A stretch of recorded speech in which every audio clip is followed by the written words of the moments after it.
What's good? What's good? Another live from Fayettenam Friday, as usual. You know I can't miss my live from Fayettenam Friday nights, and we should have a special guest coming on here real soon. Last week we interviewed Chili Too Cold. Before that we had Young Bleed. We just had Cool Kim from the UMCs. So it's been a really good start to the year. Got Sadat X first week of February. Also got Hakeem Green for Channel Live coming back on as well. He hit me up, said I've been getting a lot of controversial lately, and I told him like I'm embracing controversy this year. I'm not running away from it. Definitely not running away from it. I saw a video today where I forgot what the guy's name was, but he was saying that artists should make less money on Spotify, and the reason that artists aren't making no money on Spotify, if they're not making money, is because their music is no good and their music is trash. So it has nothing to do with they might not know how to market and advertise or promote, apparently. Because everybody doesn't know how to advertise, market, promote that's a musician. They don't, so I can't say it's because of the music, because there's a lot of music that I would deem to say is not good, not really talented music, not classic music, not timeless music that's hitting a lot of earbuds and getting a lot of success. And looks like we got our guest about to come on. I just seen the camera pop up, says device not connected right now though. So hopefully we get him here in a second. But yeah, man, that's crazy, man. Like, to say that all these artists ain't making it because their music's no good, but like most of the artists making it in the mainstream, their music's no good. Let's see. I see a don't see the camera yet. So yeah, I don't know if I believe that. I believe most artists just don't have the marketing dollars or the marketing know-how to promote their music properly. Cause like everybody's trying to do it themselves nowadays. And that's the thing. Everybody can't do it themselves. Like sometimes some people just need help. Okay, there we go. There we go. I see the camera. So we about to bring on another special guest as usual. We actually got a song with him. Go check it out. Paul Masson, Ashes to Dust. It features him and Stranger the Great. And we actually interviewed his rap partner last year, like mid of 2024. So it's only right we have him on as well. Y'all might know him from one of their first singles, which was Land of the Lost. And let's bring on the one and only tall man himself, Phantasm from the Cella Dwellas. Phantasm, how you doing, man? I'm good, bro. How you doing? I'm doing all right, man. You can hear me good? Yeah, I can hear you. It was a little echoey at first. Oh, okay. So we should be able to smooth that out real quick. All right, so I want to start here. Your name. I mean, it's kind of a unique name. Like, where'd you get that name from, Phantasm? Actually got it from the movie Phantasm. There was the main character name was Phantasm, the tall man. When I first Okay. got started in the business, I seen there was a lot of super duper short cats. I thought I was one of the tallest at first because I was running into a lot of little small French fry dudes. So I just ran with the name. That's funny. You said small French fry dudes. And so who came up with the name Cella Dwellas when you and UG formed y'all's duo? We kind of both came up with it because he was a solo artist at first, and I was a solo Okay. artist. But we used to go down in my man's cellar to put beats together, put rhymes together, put ideas together, put a show format together. So we was always like down in the cellar. So Yeah. and that just kind of, in the cellars where we dwell, that's where we do our business. So it's like Cella Dwellas. So it just made sense that that was the name, Cella Dwellas. And it kinda And- sounds like underground too, 'cause Cella's underground, you know? Exactly, and we represent the underground. The cellar is the basement of the house, the underground of the house. So we represent underground music. So it all tied in real nice and real well. So, I saw something about Howie T. Like, what was your relationship with Howie T? Okay, Howie T was a producer from around the way. Of course, he produced Chub Rock. He Chubb produced Rock, Little yeah. Sean.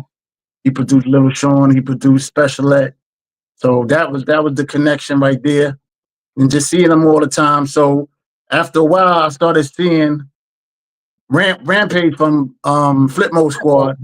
He started coming around saying he was coming out with a record. So after seeing all these cats from around the way, I'm like, yo, I need to try to get my bones in there. So of course, Howie was the plug because everybody knew Howie from all his accolades.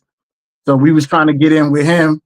And he actually liked the stuff and was like, get back to him or whatever, whatever. But he was taking too long because he was getting ready to work on Raven Simone project out of all things. Okay. And I'm like, you put me on the back burner for Raven Simone, but I kind of felt the way. So then UG, I was helping UG produce his stuff, and then we just kind of said, you know what? If it's gonna take us to do this group together to get in, let's do it. And we rocked, Mhm. and we ain't never turned back ever since. We just locked in and made it happen. Now, when y'all signed with, Loud, y'all dropped the single "Land of the Lost." Did y'all have that song before y'all signed with Loud, or did y'all record that when y'all signed with Loud? No, we had it before. That's what I thought, yeah. We had it before. We actually used to perform that song at the Lyricist Lounge in different places Okay. before we even got signed. Because remember back then, you used to have a demo. So they wanted you to bring like your best 5 songs on the demo so they could hear, kind of get a preview of what you sound like, what the album's going to sound like. And those songs, some of the songs was actually on the demo. So Land of the Lost was definitely one of the songs that helped get us signed.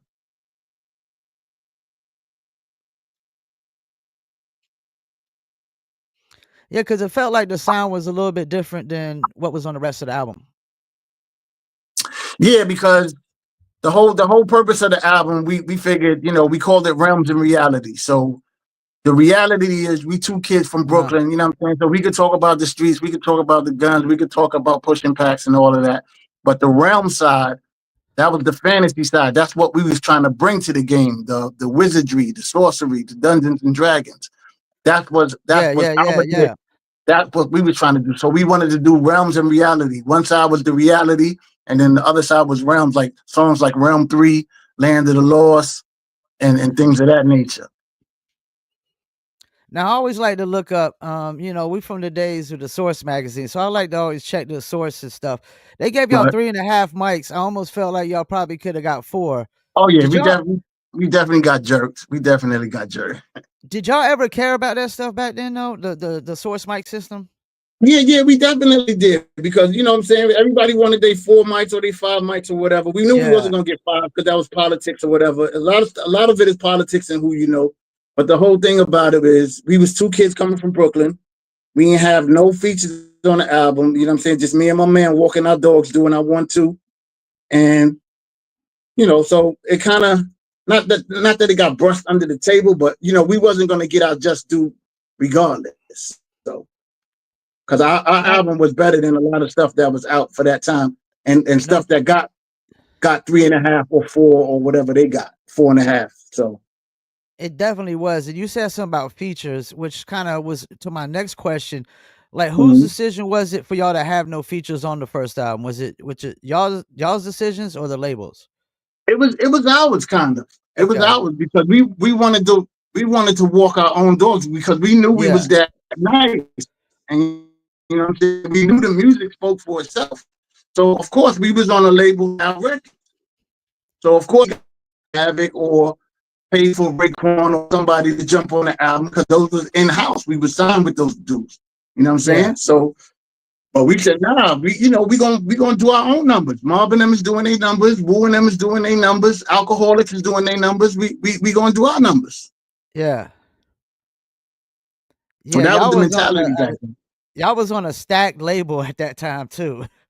Oh yeah, it was crazy. It was crazy because the funny thing was it was kind of divided because you had like your gold and platinum acts. You had Mobb Deep, Big Pun, and Wu Tang who was selling out the roof right out the gate, going crazy. And Yeah, then yeah. you still had dope acts like us, Cella Dwellas, Exhibit, Dead Prez, Alcoholic. and Yeah. Alcoholics who Death press. Yeah. wasn't selling as much, but we were still dope acts and we still hold our own weight with anybody. We go toe to toe with anybody. So and sometimes we Now, competing with our own label mates.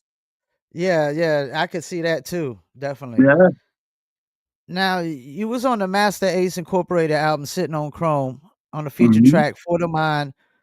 How did opportunity come about? I mean, that's another Brooklyn cat, right? Yeah, Master Ace from Brooklyn. He was working on his album at the time. Of course, Lord Digger did Land of the Lost, so he was Okay. working with us. Also, he was in the INC with Master Ace. So then that bug came around. He was like, "Yo, Ace got a session tonight. We got cool with Ace." So we used to go to all his sessions and stuff. Then he was like, "Yo, y'all dudes is dope. Y'all about to be next." You know what I'm saying? Before y'all get all crazy and big, let me get a feature with y'all before y'all you know what I mean? Y'all get too big for y'all britches or whatever. So that was the joke. So we jumped on a song with him, and actually that was our first time ever on Wax was on that feature on that album, Sitting on Chrome. Now, y'all released both albums on Loud. I've never heard nobody say anything bad about Loud Records. Did y'all ever have issues with that label? Nah, not at all. Not at all. They, you know what I mean? That was a great label, great opportunity and stuff. So the only thing my issue was I wish they could have paid just a little more attention because we on a label now. Now we got to fight with Bad Boy. We got to fight with Death Row. We got to fight with Suave House. We got to fight with all these other artists, right? Yeah. Everybody putting out records at the same time. So when we put out a record, we got to compete with No Limit and everybody and all these other companies. But then you also going to put out a Raekwon record or a Mobb Deep record or a Wu Tang record at the same time. You got a Cellar Dweller record out. So it's like, Yeah, yeah, yeah. of course, all attention is going to go to wherever the heat is at. So it's like, all right, Mobb Deep is number one on the charts or whatever, or Wu Tang or whatever. So that's where all the money is going. That's where all the promotion is going. So it's like we never got like a fair shot to where we could like just sit down. All right, just gonna sit here and work the Cellar Dweller. We're gonna work them, make them the next big ones, make them hot. You know what I mean?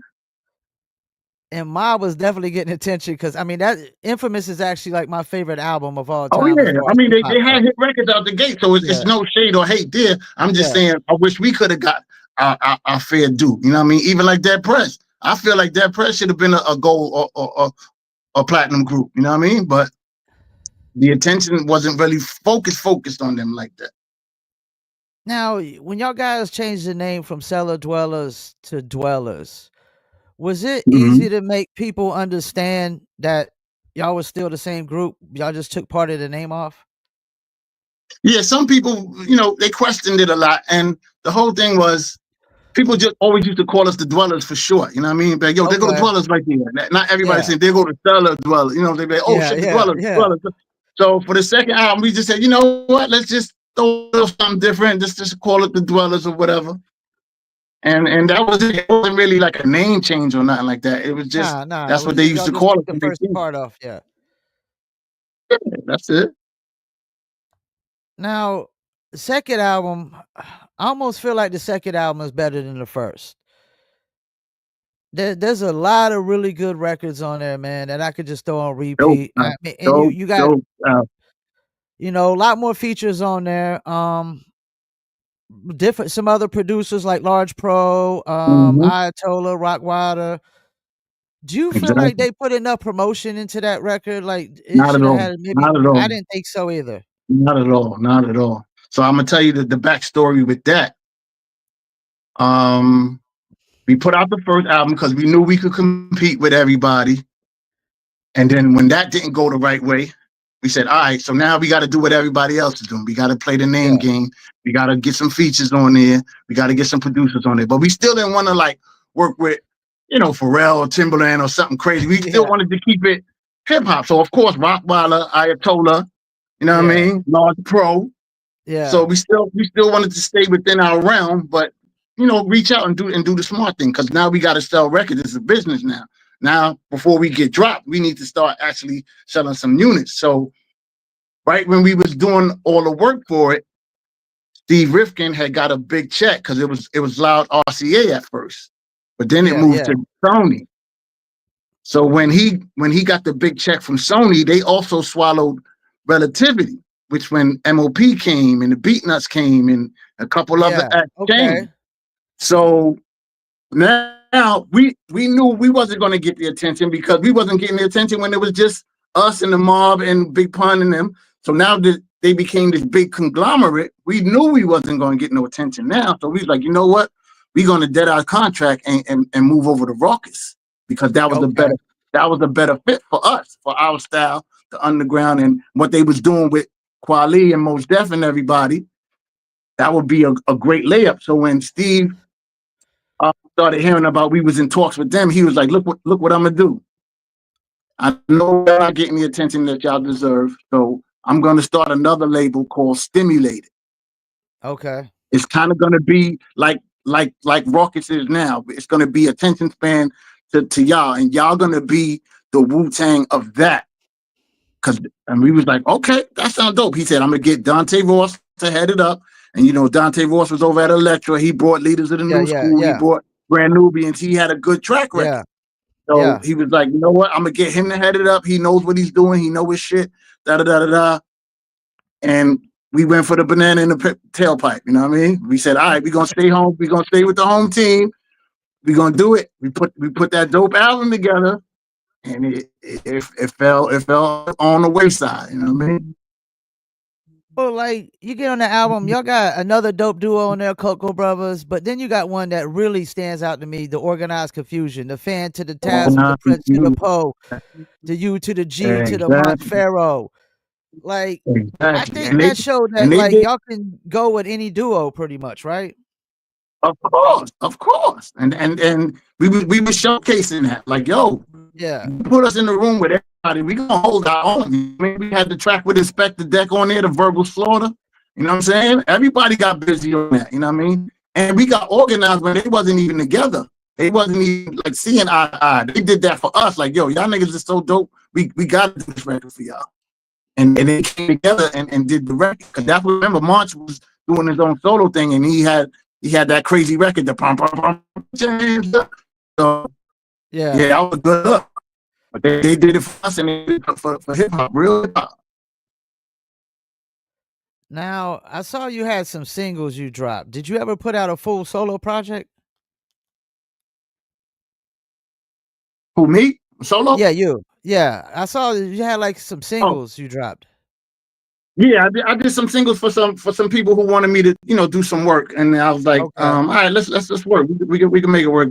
But I never did nothing on my own that I wanted to do. Those was all projects for other people that wanted me to, feature or do something. But I think I'm going to drop something like my own beats, the stuff I want to talk about, the stuff I Uh-huh. want to represent. So just to show niggas what it really is, because a lot of cats is sleeping. So I'm gonna have to shake them up and wake them up. And I mean, I seen you and UG been doing a lot of shows, especially in like South America and stuff like that. Is there any chance that y'all do another album? Yes, sir. We working on the EP now. We working Okay. on the EP Okay. now. We just trying to formulate how to do it because next year is gonna be our 30-year anniversary. Okay. Because the album Realms and Reality came out March 26, 1996. So 2026 is going to be 30 years. So we're going to try to do something big, either re-release the album and add the 5 new songs on there, or what I mean, do something special. So we just gearing up for that. That's gonna be something. And we're gonna do a lot of shows that year too. Next year we're gonna really turn it up. Now, did you do anything with any of these hip hop 50th celebrations they had going on? Nah. Mm-mm. They didn't even We have got y'all no New York, no New York shows or nothing. we got invited to like one or two, but they be trying to like throw us on as like an opening act, and we like, nah, we're not opening the joint up. You know what I mean? Like, I Yeah. don't expect that we're not gonna headline, but we're not gonna open either when it's only 30 people there. You know what I mean? Put us in the middle somewhere or whatever. So I was like, nah, we'll pass. Now, did you used to play basketball back in the days? Oh yeah, for sure. For sure, for sure, for sure. So did you play college or anything of that nature? Nah, just high school for a little bit, and then once the Okay. grades started slipping, you know what I mean? But I'm definitely a neighborhood legend around the way. Now, I've done interviewed a lot of cats from Brooklyn on here, man. I mean, Mhm. Smooth the Hustler, you now, UG, Illa G, Sabrina Elohim. I mean, Brooklyn could pretty much go with any other borough in New York, wouldn't you say? What? Of course, we might be number one. Yeah. We might be number one. I mean, there's a lot of places that got it, but when you think about Brooklyn's history as MCs, when you talk about Hove being number one Yeah. to this day, when you talk Big. about Big Daddy Kane, when you talk about Oh, yeah, I Biggie, forgot about Big Daddy Kane. when you talk about Master Ace, when you talk about Smooth the Hustler, you talk about MOP, you talk about Fushnikins, you talk about Special Ed, you talk about, I mean, the list goes AZ, Fabulous. You talking about some real lyrical dudes, man. Yeah. And I can keep going on and on and on and on and on. Like we definitely spanking a lot of boroughs. I definitely Queens might be our competition, but yeah, Brooklyn, I think we got it overall. When you really go down the list, Torre, Most Def, Polly, like you said, Illa, Sean Yeah. P, Helter Skelter, all the boot Forgot camp is about Sean Brooklyn. So Price. I Yeah, I mean, forgot about Sean Price. Yeah. yeah, man, and those are And, everybody's legendary names. Are just, you know what I mean? It's like, yo, like hands down, I think we got it, and I can did you keep say going. But Joel Ortiz? Ain't he from Brooklyn? of course, Joel Ortiz, Yeah. yeah, another Yeah. lyrical monster, Yeah. another lyrical monster. Like Brooklyn, I think we got it, man, for real. No bullshit. I think that Busta Rhymes from Brooklyn. He moved to Long Island, but he's Yeah. originally from Brooklyn. He's one of us. So I mean, and he's still doing it to this day. You talking about 20 years of gold and platinum hits. Like, come on, man. Brooklyn, stand up. Like, how much does, like, the attitudes and the mindsets of people really change when you go from borough to borough in New York? Oh, nah, it'll change in the New York minute. I mean, cause You you got could, you, Harlem is, like, known for being, like, flashy and stuff like that, you know what I'm saying? Mhm. And Nah, Brooklyn is known for being, like, some bullies and whatnot. Y'all known for being some Brooklyn bullies. yeah, yeah, sort of in a way. But Harlem got bullies too. The Bronx Yeah, definitely I got mean, bullies. they all got I bullies. mean, that's what I'm saying. It's all sections. Anywhere you go, Yeah. got its good and its bad. Everywhere you go, got its fly and it's less fortunate. Everywhere you go, they got dope dealers, crack boys. That's everywhere. So you know what I mean? That's everywhere. But definitely Brooklyn is known for some real gangster stuff. Because another reason too, Brooklyn was a big melting pot for a lot of Caribbean people. Okay.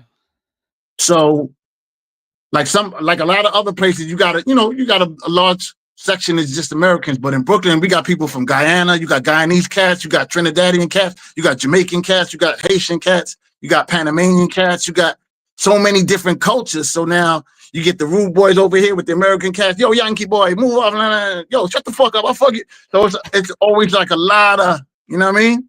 A lot of bravado, a lot of rah-rah when you in Brooklyn. I can vary from section to section. So I think something that happened in Olympics had a sour taste in hip hop's mouth was that breakdancing thing, and then Lord Jamar came out and said that yeah, I don't even know. breakdancing wasn't part of hip I don't hop. even know Like, where they got that from. is breakdancing part of hip Nah, hop? Or what you it say? definitely is. It, It definitely is. Yeah, breakdancing is definitely a part of hip hop. You know what I mean? yeah. Everybody, the five elements is DJing, breakdancing, graffiti, MCN. hip Yeah. hop, and yeah, yeah. So that's been implemented from day one. So I don't get that part of it. That's always been a part of it. Do you think it would have been better if they didn't have breakdancing Olympics at that time? Like, they would actually waited and it Yeah, I got don't even know super, what like, that crazy was late or for. something? I don't even know what that was for. Like, why would they even do that so many years later? I mean, it was a Yeah. good look to try to do something for hip hop, but it was like way too late. It was done wrong. They didn't bring in the right people to do it, so it was just a whole shit show. You think they were just trying to make money off of the hip hop 50th thing? Because it was I around think that so. time. I think so. Everybody was trying to key in on that and say, you know what? If we could turn a quick dime off of it, let's do it. Why not? And it seemed like there was a lot of people that exploited making money off of artists from that era on the hip hop 50th when they typically wouldn't book them any other Right. time. Exactly. But my thing is, if they're gonna book you now, hey, take the bag and run with it. Yeah. I, I'm with you. Now, has that had an effect on, like, artists from the '80s and '90s to where they've seen an increase in shows, do you think, because of the hip hop 50th anniversary? I think it might have had some effect. I think it may have some effect because you're starting to see a lot more artists from that time doing more stuff. Yeah, Like yeah, a a lot of lot, acts yeah, that was, yeah. So I think it had a positive effect in that nature for sure. and it definitely probably, like, lit a fire under some people that wasn't making music for a while and, you know, decided, "Let me start making music, get my name Right back now out that they there." see, hey, it might be room to still breathe. Right now, I can get back out there and do some stuff. Exactly. I think so. Yeah, because 'cause I I'm think seeing, so. like, like, it seems like there's a resurgence about, artists from the '90s and '80s really trying to leave their imprint and their stamp on especially what's going on in this era and whatnot, and I know you definitely don't like a lot of this mainstream music in this, I don't call it hip hop, I call it rap. Right. I mean, I'm a music lover first and foremost, so I love all sorts of music. A lot of it is whack, a lot of it I don't like, of course, but I'm just for my taste, it's like nah. But just music as a fan of music, some of it I could live with. You know what I mean? But we had whack shit even back then in our era. You No, know what no, I mean? In the you're golden era, right. like so there was a lot of chicken noodle soup with a soda on the side and Laffy Taffy and a whole Yeah. bunch of other stuff that normally wouldn't get no burn. So I mean, every section of hip hop had it where some of the shit was just garbage. But that's just that's But just the nature of the business. we had more balance, you know? You had your Way more gangster balance. rappers, you Way had more balance. your super clean rappers, your conscious rappers, Exactly. Backpack, And that's and Thug, right. The sexual rappers, whatever, you know? the variety was way broader, which brought more diversity. So Yeah. that helped us a lot. Not everybody wanted to be just a drill artist or just super duper thugs. You know what I mean? You had your Tribe Called Quest that can go this way. Then you had Cool G Rap who could go super street. Then you had Paul Righteous Teachers who can teach you something. Yep. You know what I mean? So it's so many different formats. Everybody could jump into a different lane and just be dope in that lane. But it just went all to just whatever's popular, everybody follows suit to that. And it's like, nah, that's not it. Because not everybody's gonna be able to make it at that level. So Yeah, and, like, speaking of making it at that level, like, what did y'all really had to do to get to that point where y'all got to Loud Records? Like, how did you get Loud to take notice? well our show was crazy. Okay, Our performance has always been top tier from day one, even as okay. unsigned artists. So anytime we get on the stage, people is gonna notice, people is gonna look, they're gonna listen, and they're gonna see, damn, them niggas is dope. So that's what we did. We just was doing all the shows in New York that we could. We was going on a lot of college radio stations, Stretch Armstrong, Bobito, just anything of that nature that could bring us some attention and some light. We was killing the freestyles on the radio station, and we was bodying the live shows. And our name just started ringing bells throughout New York City. Yo, y'all heard these cats called the Cella Dwellas? Yo, them niggas is dope. I seen them I heard them on Stretch and Bobito. Oh, no, no, no. I seen them at the Lyricist Lounge. Oh, I seen them. And then the name just started spreading. And then once we got to Loud, they was like, all right, yeah, the name is buzzing. Let me hear the music. And then once the music complemented the reputation, then it was just like, all right, yeah, this is a no brainer. Let's do it. I think a song that really set the tone for me on the first album was the Advance to Boardwalk, man. Like, y'all had to be stoned out y'all mind when y'all came up with that, right? That was a super duper dope concept. Just taking the whole Monopoly board and putting it into a rhyme, flipping it, going across the whole thing. Like Yeah. we really wanted a video for that because the visuals would have been crazy. But of course, they really had the budget to do all of that. But that would have been a crazy remake, man. If we could have really pulled that off the right way. I mean, I play that song over and over again because, back then, man, when you hear concepts like that, it Hmm. was just the coolest thing, man. You know what I'm saying? Especially when nobody else had done that. Nobody else was thinking about stuff like that, and then we even did it again on the second album. Yeah. We did it with the Warriors joint. So it's like, and if you really listen to both of those songs and you listen from start to finish, the video unfolds right in front of your eyes. That's one thing we always had too. Like Yeah, yeah, yeah, yeah. we're super duper dope storytellers. Like you can envision everything we saying. So Now, is there a producer that you still haven't worked with that you really still wanna work with? um yeah, there's a couple, man. Like Knots is crazy, man. Knots is crazy. Not oh, yeah, Um yeah, yeah. Bink Yeah, he Bink the Humble is. Monster, Okay. crazy, man. Crazy. So there's still a lot of dope cats that I wouldn't mind getting some heat from. I always wanted to Did do y'all something with Pete Rock too as well. Pete Rock? Okay. Yeah, Yeah. that was a dream of mine for a long time. To just have an actual Pete Rock track. Like, did y'all ever do a record with Primo? Nah, that was a dream too. And I think we could have got something done, but I don't That know would have what made a happened at good the one on, time. like, on the first Yeah, album, I think. that Yeah. oh man, if we would have got a Primo beat, that would have really, I think that would have really set us apart from a lot of cats. Do you think everybody in hip hop around that time really wanted at least one Primo track? Yeah, yeah, yeah. You had to have that if you wanted to be officially stamped like hip hop. You know what I mean? You needed Yeah. that Primo beat, but them prices started getting up there after a while. That 20 and 25. You know what I mean? If you ain't got that big budget, and he talk about he want 25, and then Pete want 25, and then this person want 30. You're like, damn, Damn, I'm that's 110. a I'm lot of money right 110 there, yeah. in the hole, and I ain't even start my album yet.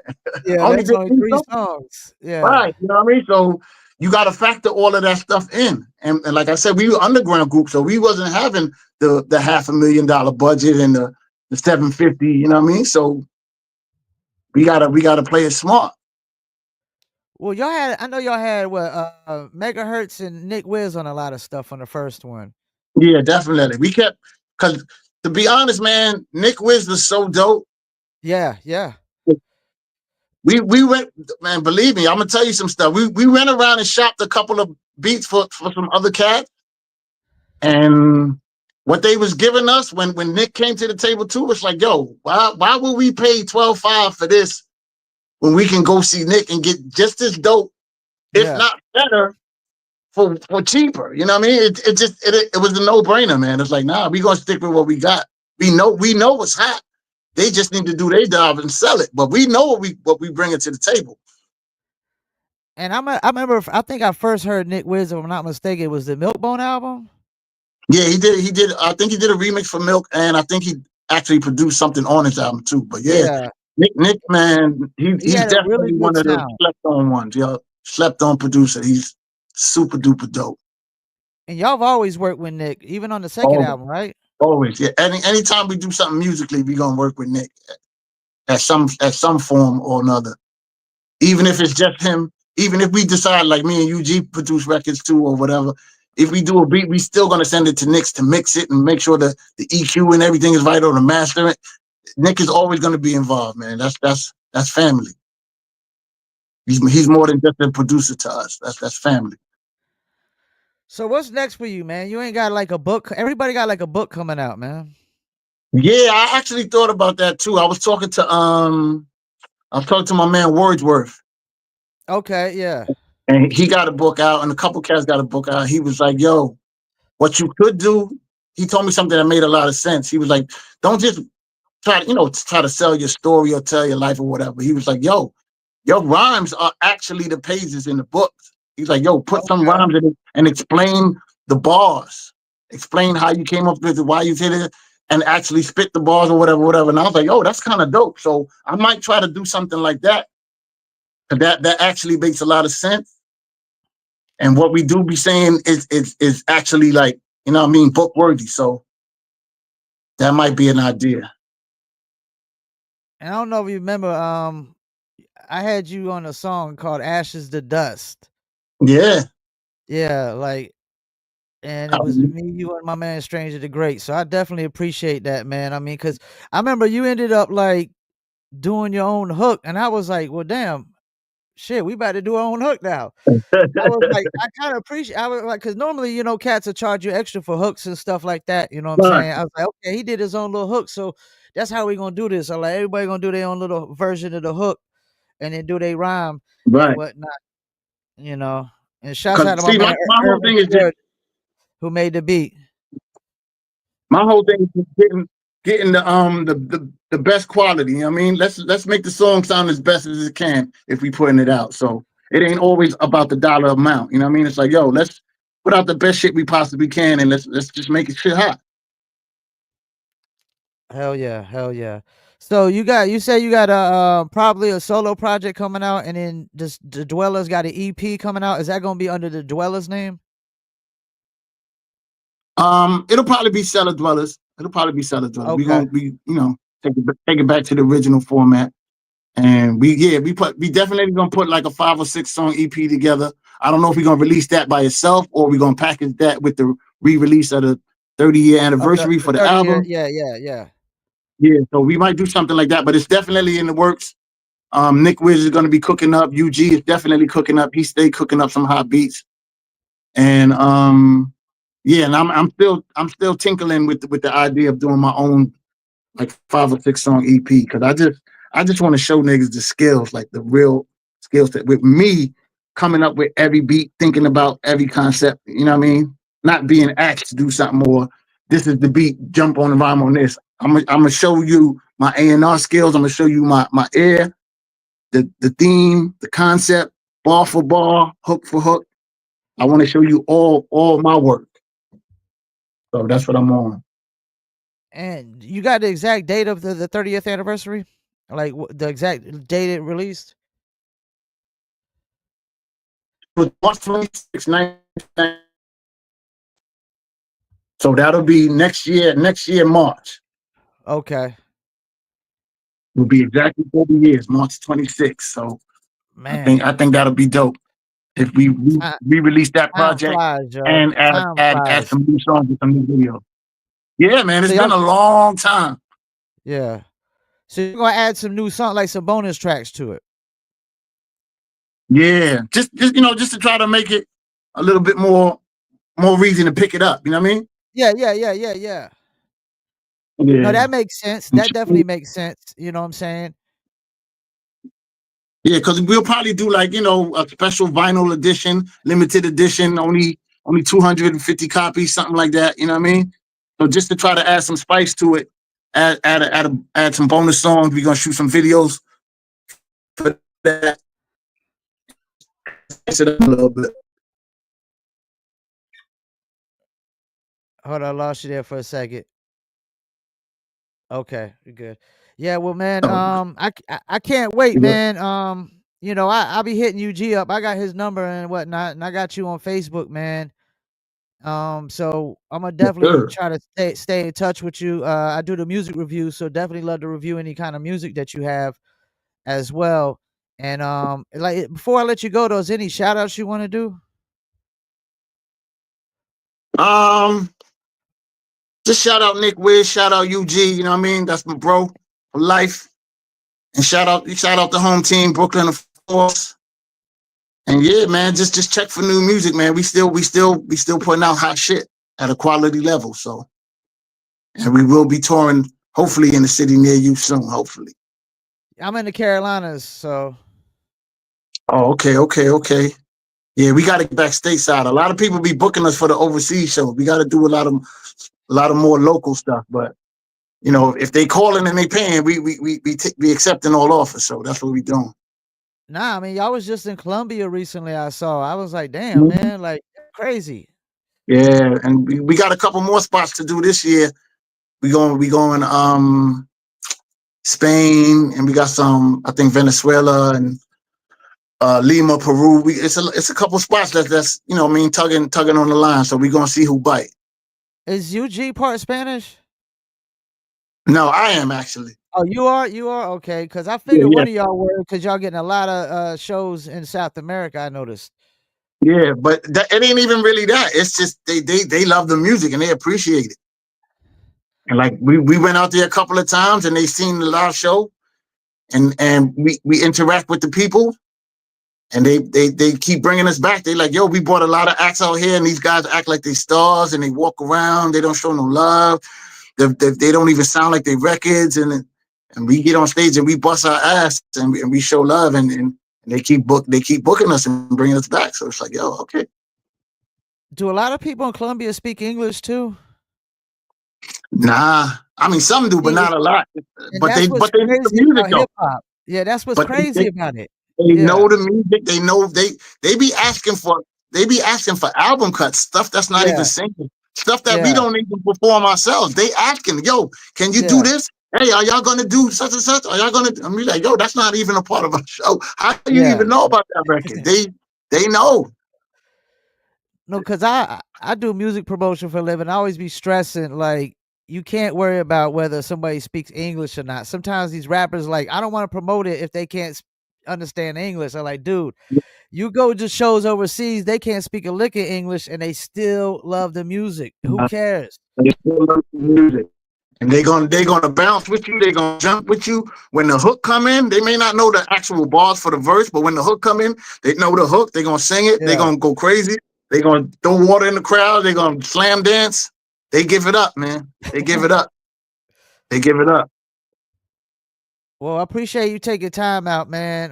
You're more than No welcome to doubt. come No back in doubt. on any time, and I'm gonna definitely, stay in touch, man. Young Bleed said something the other day when I interviewed him. He said, "If you fuck with me, you stuck with me." There you, there you go. There you go. Well, shit, enjoy your night, man. Definitely. You too. You do the same, man.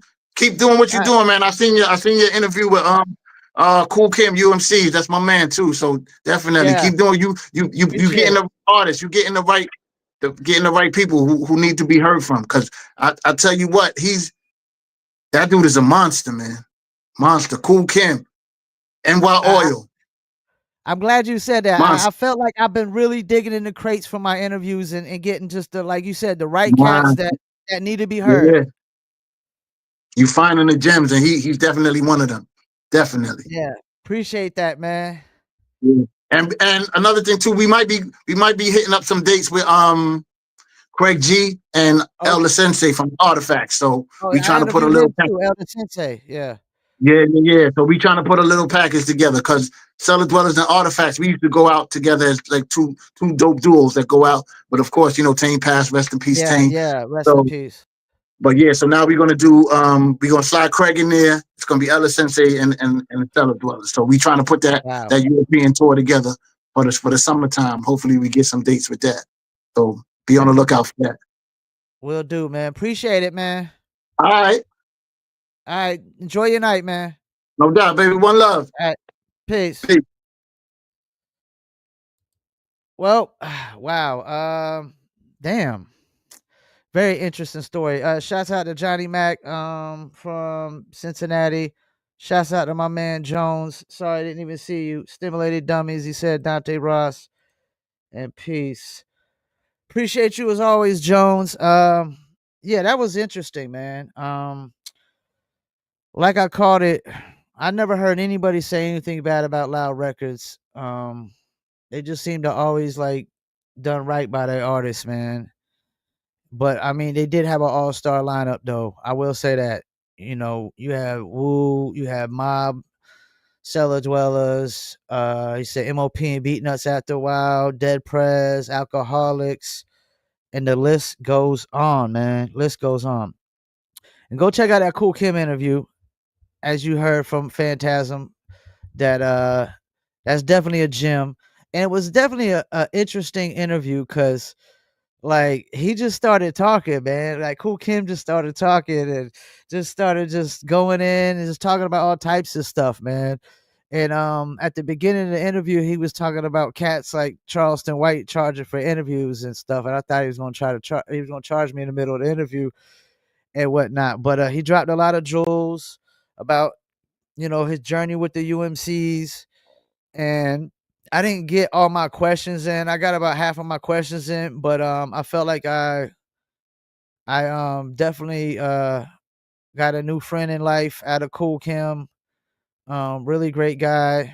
Got the barbecue he does every year and has the live band out there. And UMC's Blue Cheese was like one of the most classic hip hop records ever, man. But definitely stay on the lookout for Cella Dwellas. Jones, appreciate you, man. As always, we got Sadat X next week. We got Hakeem Green for Channel Live coming back on as well. Waiting to hear back from Aguilar to Don. He's actually in Puerto Rico, if I'm not mistaken, and whatnot. And he's been doing some shows. So be on the lookout for Cella Dwellers EP.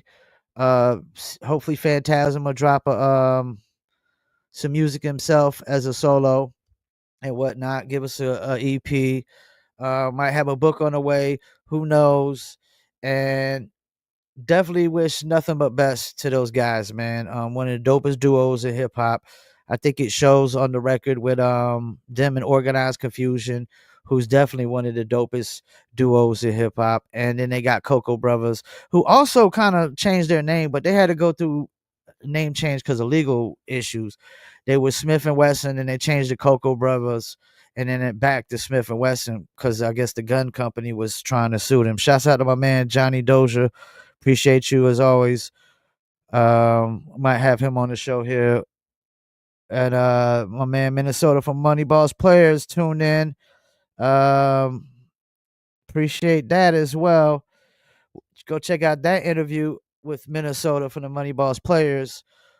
And he produced the I'm Not a Player joint from Big Pun and a lot of other dope records in hip hop. He produced on Sadat X's Wild Cowboys album, which that's gonna be an interesting one. Sadat X next week. Can't wait.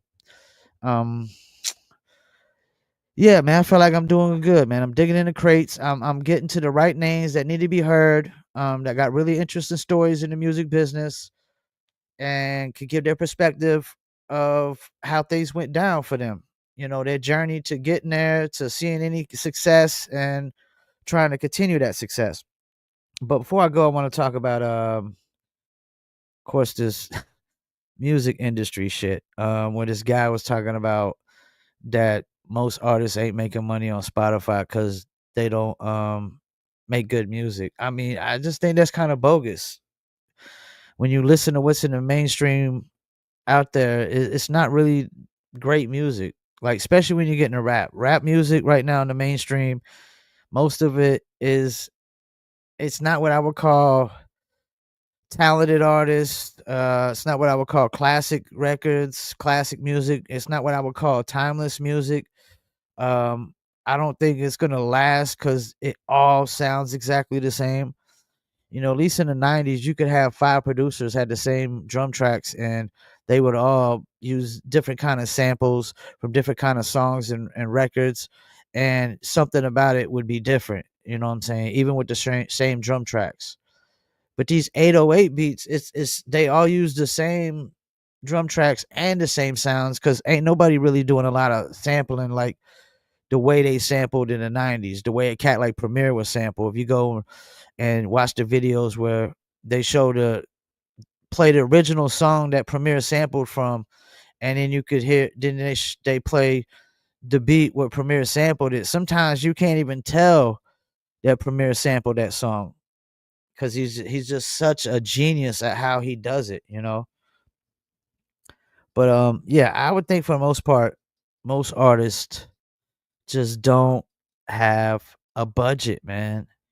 They don't have a budget and they don't know how to market and promote, even when they do have any sort of funds.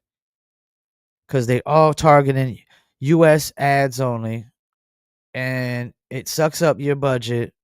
You don't get a lot of impressions, which doesn't lead to a lot of views, which doesn't lead to a lot of engagement.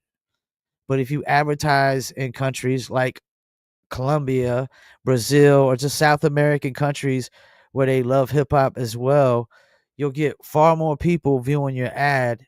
Most of them will engage with the content even more because people outside of the US engage with US content more than people in the US. Let me repeat that. People outside of the US engage with content more than people inside the US. Like people in the US only engage with like videos with asses, video with tits, and just anything that's degenerate as fuck. Anything that's controversial or degenerate, you know.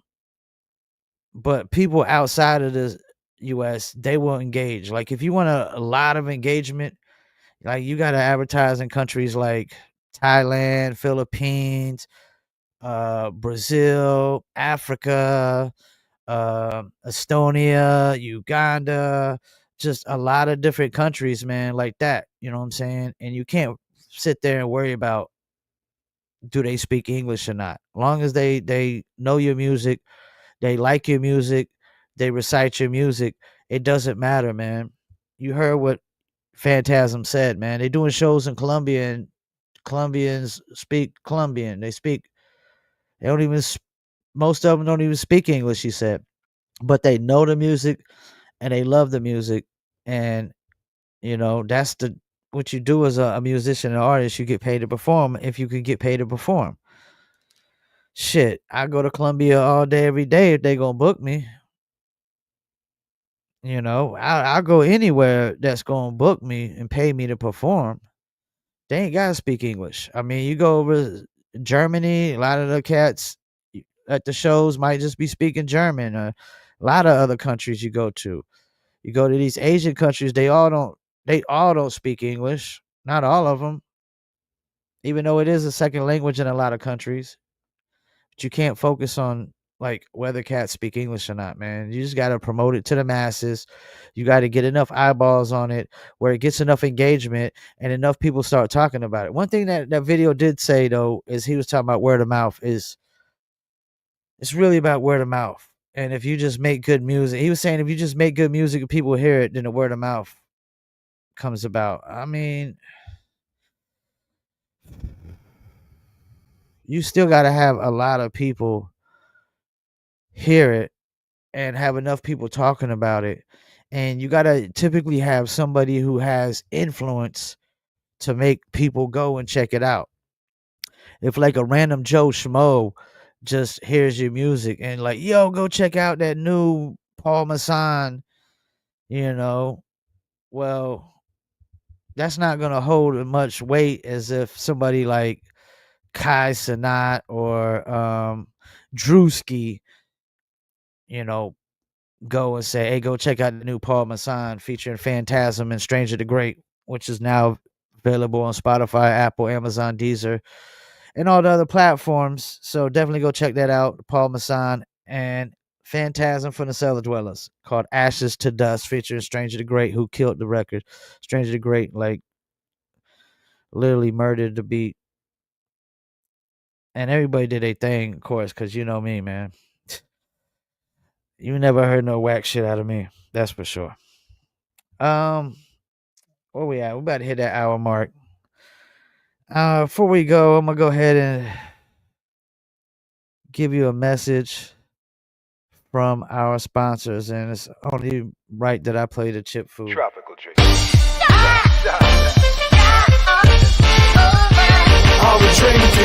Me and my team on the where we link up, they wanna we drink up. We sit down and relax and have few glasses when there's things to think about. Like I'm nice with the bars when I tend to the bars and I'm not talking drink ups. So tell the bartender that's tending the bar to please pass me a big cup up. And tell that waitress is waiting on us to put a little ice in it. Now watch the ice become weightless like the spaceships that I be sitting in. No wait and listen, no you're waiting for that tropical twist that'll tickle your taste buds. Now taste some. Yo, I insist it's the drizzle.